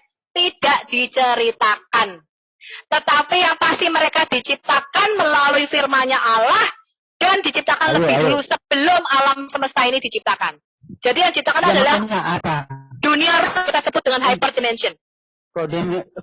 Mana sekarang data dan dalilnya mana? Sebelum Yesus menciptakan alam semesta itu sudah tunjukkan dalil. Karena ya tidak ada yang tahu ini dari pendeta maupun pastor, nggak ada yang tahu. Silakan. Kok bisa nggak ada yang tahu? Ada di kitab Ayub, Pak. Malaikat-malaikat itu sudah diciptakan lebih dulu sebelum bumi itu diciptakan. Itu berarti Anda itu salah. Karena apa? Malaikat-malaikat itu sudah mempunyai. Kitab saya kok salah. Ya, makanya malaikat-malaikat itu sudah mempunyai tempat. Itu berarti alam semesta sudah ada. Yang saya pertanyakan sebelum alam semesta ini ada. Itu yang saya pertanyakan. Itu Bapak kira aku mah ngomong EQ-nya rendah ya rodok piye ya toh? Itu makanya aku sudah bilang. Malaikat itu bukan di alam semesta, Pak. Malaikat itu di langit ketiga. Yang kita sebut dengan Samayim, di atas Samayim, namanya langit ketiga. Udah, malaikat itu sudah di alam semesta, Pak. Alam semesta ini terikat oleh dimensi ruang dan waktu, Bapak muda. Malaikat itu makhluk roh. Dia tinggal di 6 dimensi ke atas yang kita sebut hyperdimensi. Dia tinggal yang kita sebut di langit ketiga atau Samayim, Hasyamayim. Udeng, baik. Tempat Anda itu kan salah. Ya, jadi alam semesta. Apa tempat Anda salah? Yang salah sudah sampean. Sebelum alam semesta ini ada, seperti surga, neraka, sampai langit ke-7, sampai dunia itu, sebelum itu diciptakan apa dulu yang diciptakan oleh Yesus? Itu yang saya pertanyakan. Coba tunjukkan. Oke, yang pertama kali diciptakan sama Yesus adalah bolpen. Apa? Bolpen, Pak. Bolpen. Mereknya apa? Nggak tahu kalau mereknya saya. Coba tunjukkan dalilnya, coba. Saya mau coba. Loh, itu kan ada di dalam Quran, Bapak. Bukankah Allah Anda pertama kali menciptakan bolpen? Itu bukan bolpen. Coba. Dari kita. Kalau Anda kok nyiptain bolpen itu apa sih, Pak? Kok yang diciptakan pertama kali bolpen itu loh? Yo, nanti saya akan jawab itu. Ya, sekarang saya sudah jawab. Kan Bapak bertanya, apa yang Yesus ciptakan pertama kali sebelum surga dan sebelum malaikat-malaikat itu? Bolpen, tak jawab. Sekarang tunjukkan dalilnya. Loh, itu aja di dalam hadis Pak. Yang pertama kali diciptakan adalah pena. Betul apa enggak? Kok kamu ngambil dari hadis? Kamu mau nyontek ya? Ngapain saya nyontek hadis Anda, Pak? Makanya jangan pastor pun tidak akan mampu menjawab itu. Jangankan pendeta Allah, Anda saja tidak bisa jawab pertanyaan saya, Pak.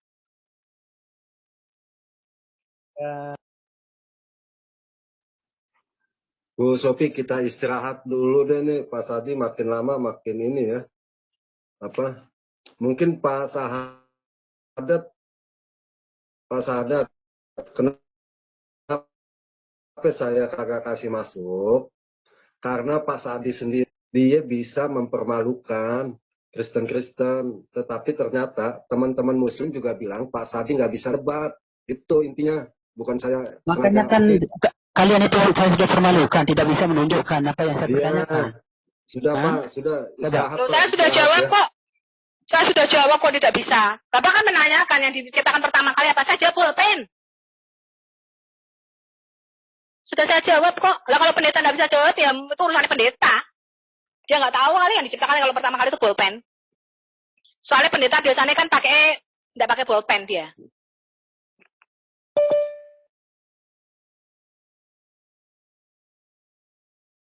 Tunjukkan kalau kalian cerdas. Kami orang Kristen cerdas, Pak. Tidak ada yang percaya sperma keluar dari tulang belakang dan tulang dada wanita seperti Anda. Oke, maka jangan pindah-pindah topik dulu. Jawab saya. Hanya orang goblok. Saya tanya ya, Pak. Hanya orang goblok yang percaya sperma keluar dari tulang belakang laki-laki dan tulang dada perempuan. Nah, itu kan cuma untuk mengeles kan. Itu sebenarnya gampang Kok saja. mengeles? Bapak mengatakan orang Kristen itu goblok-goblok, ra ono sing pinter. Saya bilang hanya orang goblok yang percaya sperma keluar dari tulang belakang dan tulang dada perempuan. Ya, lagi saya akan pertanyakan lagi, ya. Ada yang saya pertanyakan yang Anda tidak akan bisa mampu menjawab. Loh, tadi Bapak jawab dulu. Apa yang Yesus ciptakan? Bapak kan kalau tanya berarti Bapak tahu jawabannya. Seperti tadi ketika Sofiatul tanya surah Al-An'am ayat 85, saya tahu jawabannya. Sekarang kalau jawaban saya salah, bolpen, Bapak jawab apa yang Yesus ciptakan pertama kali sebelum alam semesta ini diciptakan? Silakan. Nah, kalau menurut saya karena Yesus itu bukan Tuhan, ya. Nah, jadi Yesus itu tidak bisa menciptakan apa-apa. Loh, itu Yesus itu firman-Nya Allah, Pak. Bapak tadi mengatakan alam semesta diciptakan melalui Sang Firman. Nah, dengar ini, walaupun dia firman tapi bukan Tuhan. Ingat, firman. Loh, firman itu ya Tuhan. Memang, firman-Nya Bapak itu Bapak bukan sih, Pak? Perkataan yang keluar dari Bapak itu satu dengan Bapak apa tidak? Ya pasti berbeda, karena apa wujud saya dengan suara saya itu berbeda. Berarti saya bisa nuntut Bapak yang bersuara di sini, bisa tak tuntut ke pengadilan enggak? Ya bisa, tapi kan... Loh, berarti kan suara Bapak itu kan Bapak. Saya sudah ngomong tadi, Pak saya sudah ngomong. Trinitas itu, Allah yang Esa itu selalu ada kekal bersama Sang Firman dan Rohnya. Bisa dibedakan tapi tidak bisa dipisahkan. Mudeng sampean. Oke, sekarang kalau memang seperti itu, ya sekarang tunjukkan yang di dalam diri Yesus itu mana Yesus, mana Roh Kudus, mana Bapa. Di dalam diri Yesus tunjukkan tempat dan wujudnya, silakan. Ayo. Yesus, Bapa dan Roh Kudus itu satu kok. Tunjukkan. Emangnya Yesus itu Pak? Ini bukan kelas biologi, bukan dibedah kayak kodok, tercak pilah-pilah. Ya, memang, ya benar. Tapi ada yang mengatakan bahwa, ya, sekarang saya tanya. Saya tanya, Allah Subhanahu Wa Taala sebenar. Allah Subhanahu Wa Taala Bapak itu punya bisa berfirman, punya logos apa tidak, punya roh apa tidak? Nah, kalau Allah Subhanahu Wa Taala itu dia mempunyai firman, maha benar firman Allah dan maha kuasa firman Allah itu, ya. Nah jadi karena bisa ngomong deh Allah Bapak. Bisa, karena itu sebabnya berfirman. Siapa yang pernah dengar suara daripada Allah Bapak? Nah, jadi tidak ada seorang pun yang bisa mendengar suara. Berarti Allah Bapak yang bisa ngomong, orang-orang yang krungu. Seperti dengar ini. Orang-orang yang tahu krungu, Allah Bapak ngomong kok, bisa ngomong. Dari mana Bapak tahu? Contoh nih Pak, ada orang di depan saya tuh bisu Pak. Diem aja. Tak gua blok diem, tak cepati diem, tak jewer diem. Bagaimana saya tahu dia bisa ngomong? Orang dia tidak pernah ngomong, dia diem aja. Ya, tapi Bapak tadi mengatakan Allah Bapak berfirman. Bisa ngomong enggak? Bisa Bu Sofiatul, Allah bisa ngomong. Siapa yang pernah dengar Allah Bapak ngomong? Bapak ngomong, enggak ada. Halo piye to iki? Nah, seperti di dalam kitab Ibu juga, kitab Kristen, ya. Tak ulangi, Allah Bapak punya firman, bisa ngomong apa tidak? Bisa, kalau tidak bisa. Kalau siapa yang pernah dengar Allah Bapak ngomong? Tidak ada, karena apa? Allah itu bicara melalui para malaikatnya. Karena tidak ada seorang pun yang mampu memandang wajah Allah. Karena barang siapa yang melihat wajah Allah maka akan mati. Bapak percaya nggak kalau di dalam Alkitabmu dan kita tahu juga. Oke, Bapak percaya nggak kalau Allah itu canggih Pak? Pak, Allah itu belum tentu ngomong sama malaikat tuh. Bisa dia itu WA-an, bisa dia itu SMS-an sama malaikat. Belum tentu ngomong. Kok nggak ada pernah dengar suara Allah Bapak kok? Sama malaikat itu pasti dia ngomong. Tapi belum tentu. Saya kan tanya, siapa yang pernah dengar Allah Bapak ngomong? Bapak ngomong nggak ada. Bisa jadi dia nggak ngomong, bisa jadi cuma SMS-an atau WA-an. Ya, itu kan apa ngomong dia sama malaikat, bukan sama manusia, kan? Loh, itu. Ya berarti beda, karena Tuhan di dalam Alkitab itu ngomong-ngomong sama para nabi, Pak.